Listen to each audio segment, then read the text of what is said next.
Oi, turma! Hoje vamos falar dos serviços da camada de rede.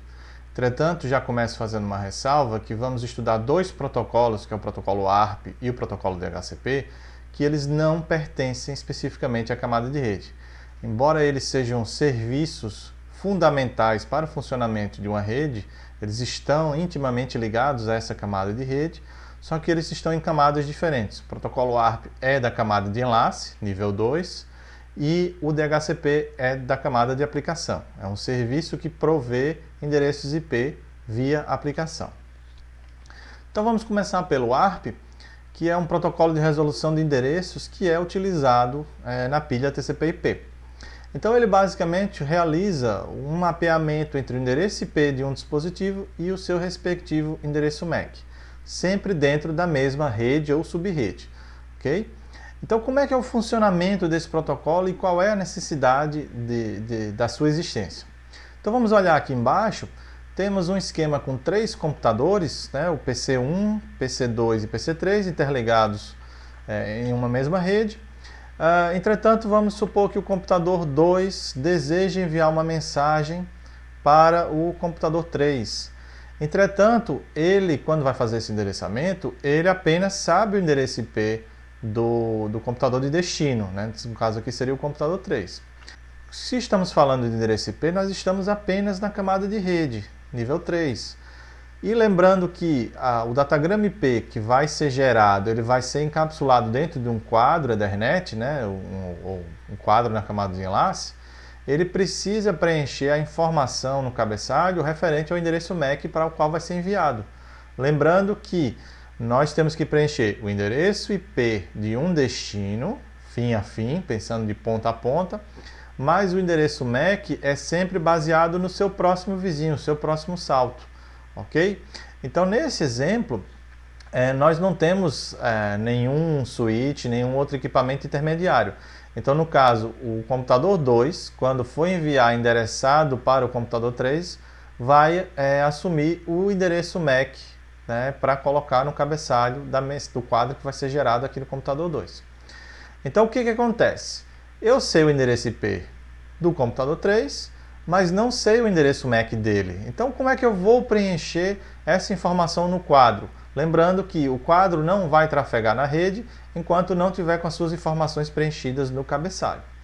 Então, para isso, foi criado o protocolo ARP, justamente para ele tentar descobrir qual é o endereço MAC relacionado àquele endereço IP.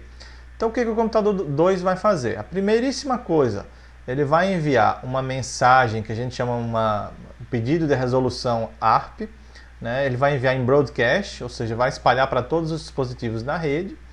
Todos vão receber, obviamente. Entretanto, quem receber essa mensagem vai verificar se aquela mensagem é para ele mesmo ou não. Se for para ele, ele vai responder essa mensagem. Então, o que ele faz? Ele manda essa mensagem perguntando quem é o dono daquele IP que ele quer se comunicar. Quem é o dono do IP 3, né, do PC3. A mensagem vai chegar lá no PC1, o PC1 vai ignorar porque não é para ele. Vai chegar no PC3 e o PC3 vai responder dizendo, opa, é meu esse endereço, então toma aí meu endereço MAC, né? Aí ele devolve para o computador 2. O que o computador 2 vai fazer com essa informação agora? Vai preencher uma tabela, já vou mostrar como é que é esse tipo dessa tabela, relacionando o endereço IP do 3 e o endereço MAC. É como se fosse uma espécie de um cache. Toda a vida que o computador 2 agora for enviar mensagem, ele vai consultar esse cache, esse ARP cache, pega o endereço MAC e automaticamente já preenche no quadro para poder enviar. Então essa consulta ARP, ela geralmente é feita uma única vez, mas existe a possibilidade dela de ser feita várias vezes conforme a necessidade. Então o ARP serve basicamente para você descobrir esses endereços MAC, preencher essa tabela e aí você poder realizar a comunicação. Então, como eu havia dito, a gente pode consultar essa tabela. Eu vou mostrar primeiramente aqui este gráfico, que basicamente mostra a relação entre os endereços IPs e os seus respectivos endereços MAC. Tá? Este exemplo aqui é basicamente a mesma ideia que eu acabei de demonstrar para vocês, em que eu tenho um computador W que quer se comunicar com o computador Y. Então ele manda a mensagem broadcast para todo mundo perguntando quem é o dono do IP de destino, no caso o IP de Y. Todos recebem, mas só Y vai responder com aquela resposta. E aí ele guarda uma dessas informações aqui nessa tabela. Okay? Basicamente é uma associação é uma tupla, né, entre endereço IP e endereço MAC. Todos os computadores podem consultar essa tabela ARP através do comando ARP-A. Vou demonstrar aqui um terminal para que nós possamos entender um pouquinho essa relação. Então aqui no terminal vocês podem colocar ARP-A e ele vai mostrar todas as suas interfaces de rede e os respectivos endereços IPs e MACs. Neste exemplo aqui em específico, que eu estou colocando em destaque, é a minha placa de rede sem fio, e eu aqui tenho dois dispositivos com endereços MAC associados, ou seja, esse primeiro endereço IP aqui é do meu gateway, e ele responde por este endereço MAC, e este é um outro dispositivo aqui na minha rede, que ele responde por este outro endereço MAC. Aqui seria o endereço broadcast. Os demais endereços são normalmente utilizados pelo sistema operacional, que são IPs da classe D. Quando você reinicia o computador, essa tabela ARP ela é apagada.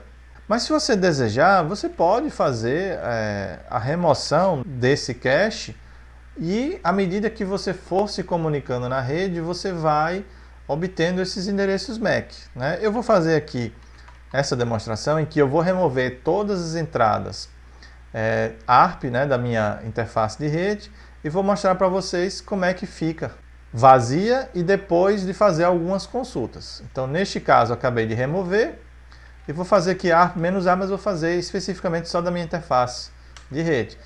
Então, percebam que eu, neste momento, não tenho as informações da minha rede 192.168.0.0.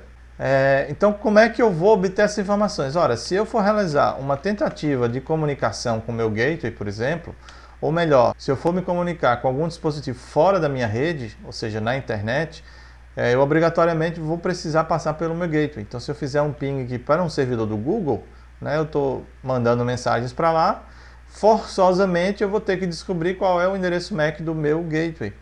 Então, se eu repetir aqui o comando, vocês vão ver que o meu endereço IP do gateway, né, e o seu respectivo MAC apareceram aqui. Né?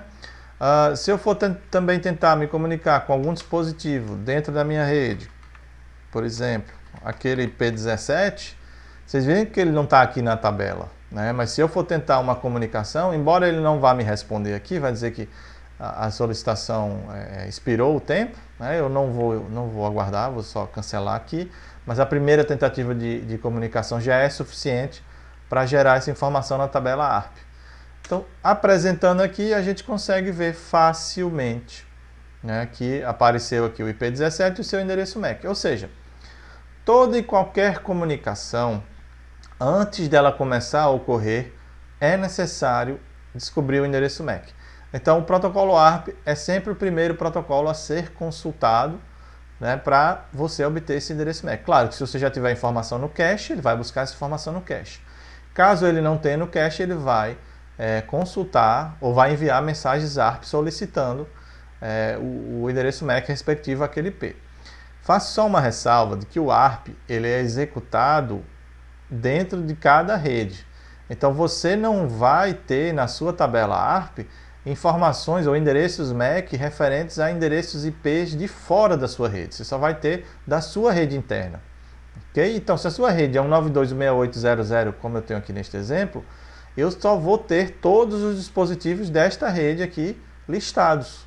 Não vou ter, por exemplo, vocês viram que eu tentei me comunicar com o servidor do Google, eu consegui, ok, mas eu não tenho o endereço MAC dele aqui.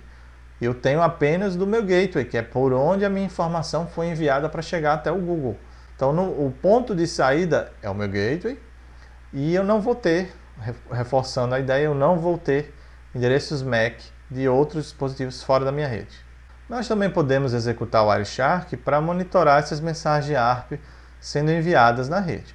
Então, nós escolhemos a interface de rede, colocamos o filtro protocolo ARP.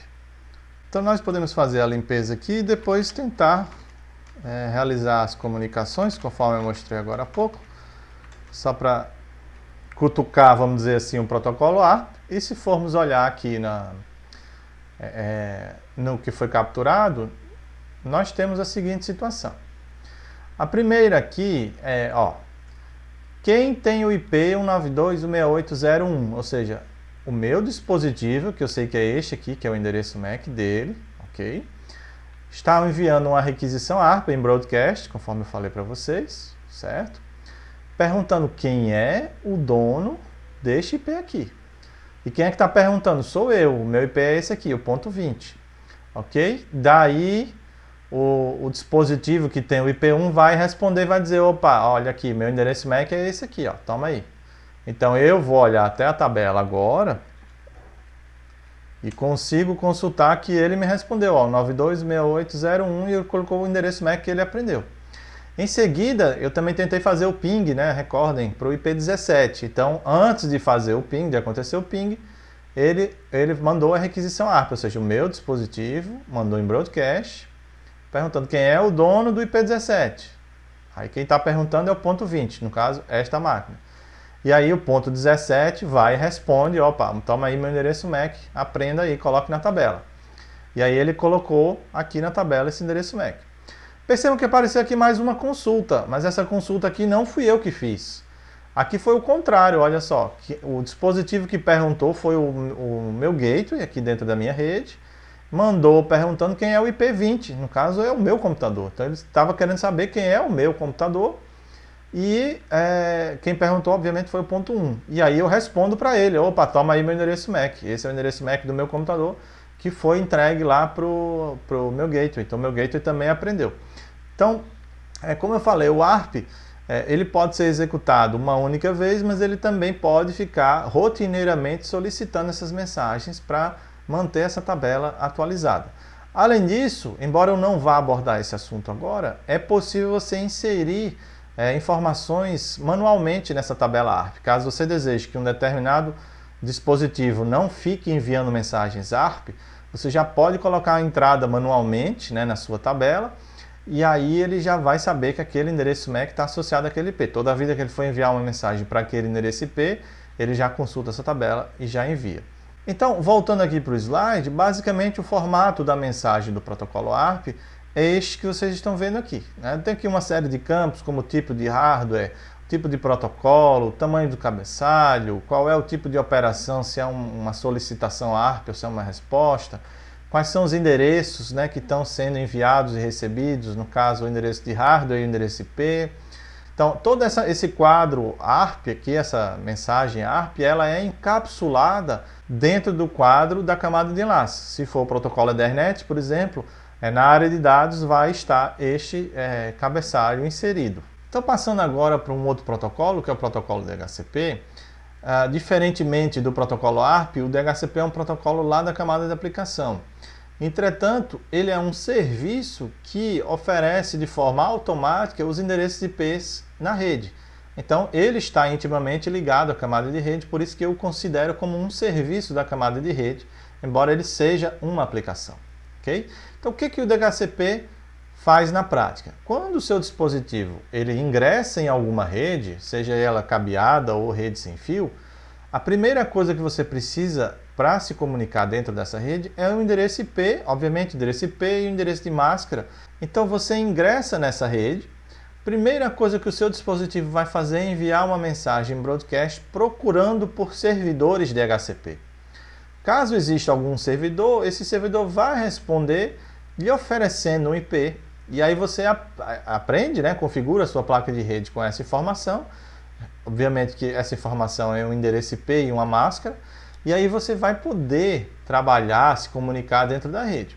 Estou fazendo aqui um pequeno paralelo entre o DHCP e o ARP. Basicamente é assim, você ingressa na rede, primeiro procura pelo servidor DHCP e pega um IP, para depois você começar a rodar o ARP para descobrir os endereços MAC dos outros dispositivos, para então você começar uma comunicação. Então esses são os dois caminhos iniciais de comunicação dentro de uma rede. Primeiro DHCP, depois ARP e depois a comunicação que porventura você venha estabelecer. Então como é que se processa o funcionamento do DHCP? O computador que recém chegou na rede vai enviar uma mensagem de descoberta de DHCP, no caso a mensagem de DHCP Discover, vai originar a mensagem de um endereço que não tem IP, no caso seria tudo 0000, com a porta de origem 68.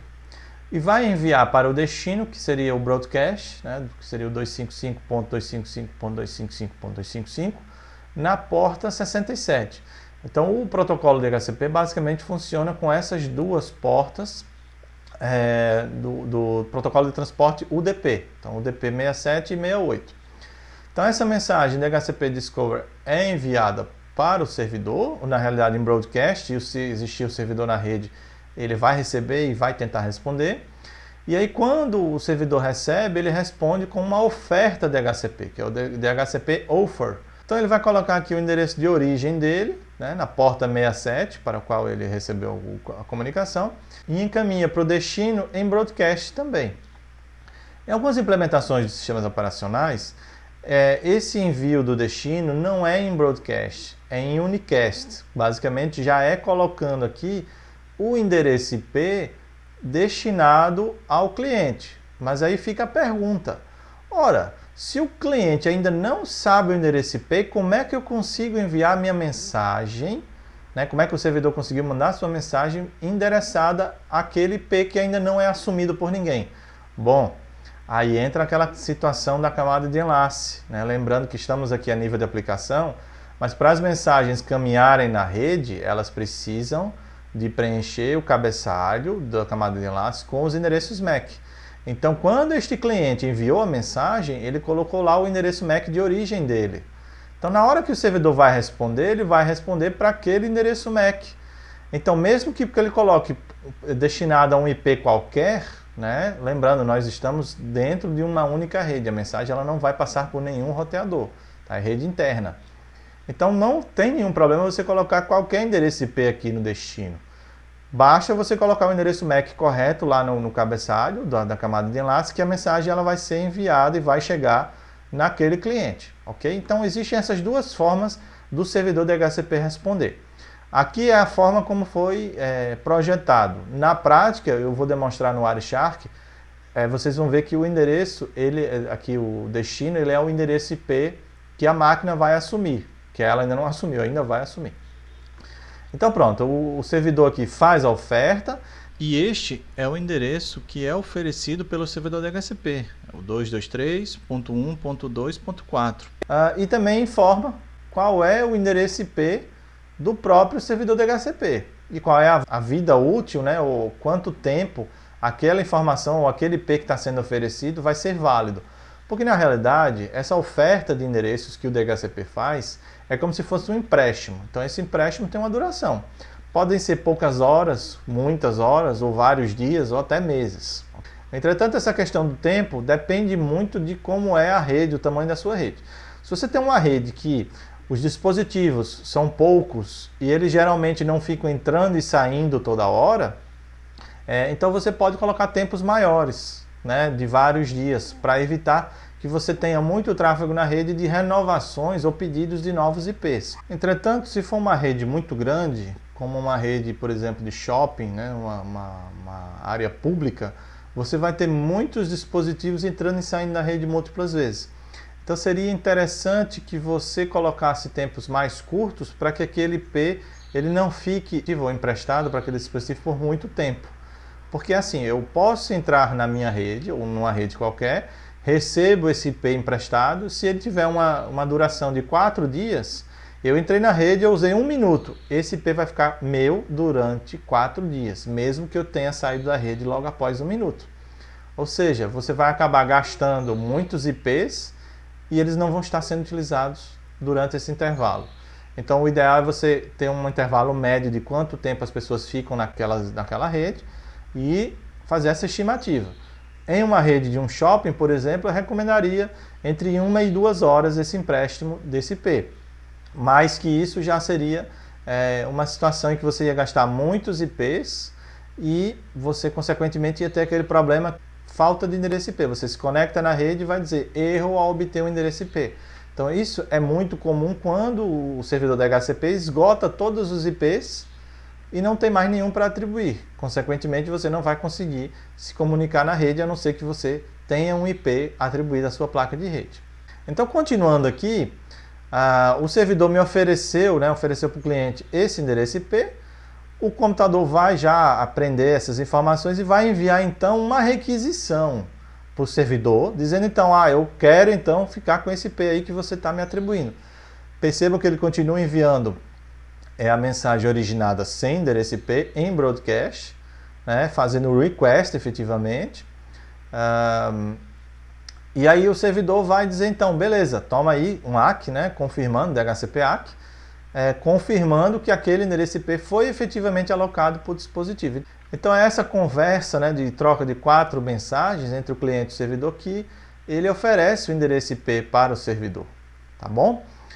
Então, primeiro envia uma descoberta para saber se existe um servidor DHCP, o servidor DHCP responde oferecendo um IP, e aí quando vem essa oferta, o cliente então vai pedir ou fazer a requisição efetivamente ao servidor e depois o servidor confirma.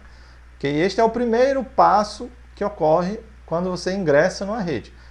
Pegou o endereço IP, agora você pode tentar se comunicar. E vai invocar o protocolo ARP, e depois do ARP vão vir os outros protocolos que forem necessários para a comunicação. Então nós podemos ir para um terminal e também rodar o Wireshark para monitorar essas mensagens sendo trocadas na rede. Então vamos iniciar a captura aqui com o Wireshark, que eu vou aplicar um filtro de mensagens DHCP.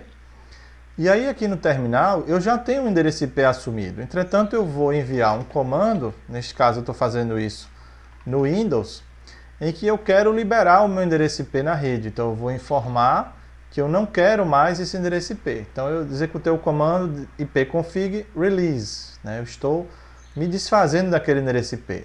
Então vocês podem ver aqui no Wireshark que o meu IP era o 20, né? Enviei para o gateway, que é quem é o meu servidor DHCP, e aí ele aceitou a mensagem, né? Eu disse para ele, eu não quero mais esse endereço IP. Entretanto, eu agora posso voltar ao servidor e solicitar a renovação de um endereço IP. Se aquele IP.20, que era o meu, que eu liberei, ainda estiver válido ou estiver emprestado para mim, ou seja, aquele intervalo de tempo ainda for válido, eu vou receber ele novamente. Porque o servidor DHCP ele memoriza qual é o endereço MAC que ficou com aquele empréstimo.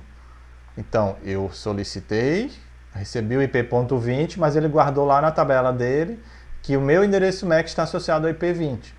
E aí eu vou renovar aqui, vamos aguardar um pouquinho, e a gente pode ver aqui no Wireshark que eu, né, ainda com o IP20, lembra daquela história do unicast que eu falei agora há pouco, eu não estou mandando a minha mensagem em broadcast, eu estou mandando diretamente para o servidor DHCP, porque eu já tenho essa informação.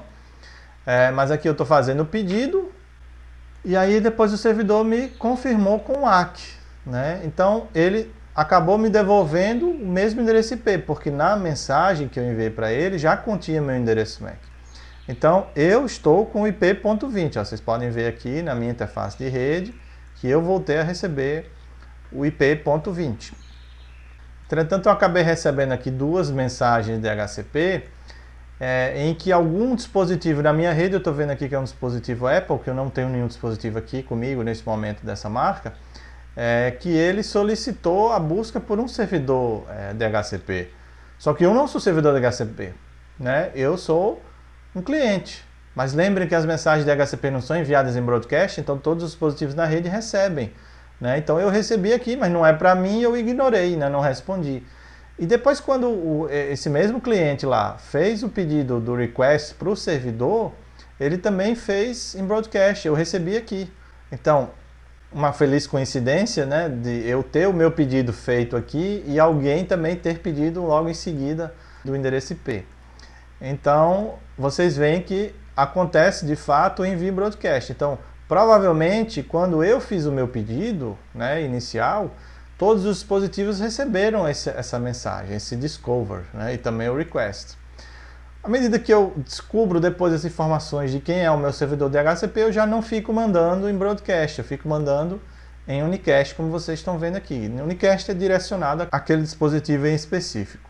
E aí pode ficar uma pergunta no ar. Quando eu entro em alguma rede, que não exista o servidor DHCP. O que acontece? Ora, aqui você tem duas opções. Uma, se não existe servidor DHCP, você deve configurar manualmente o endereço IP daquela rede para você poder se comunicar.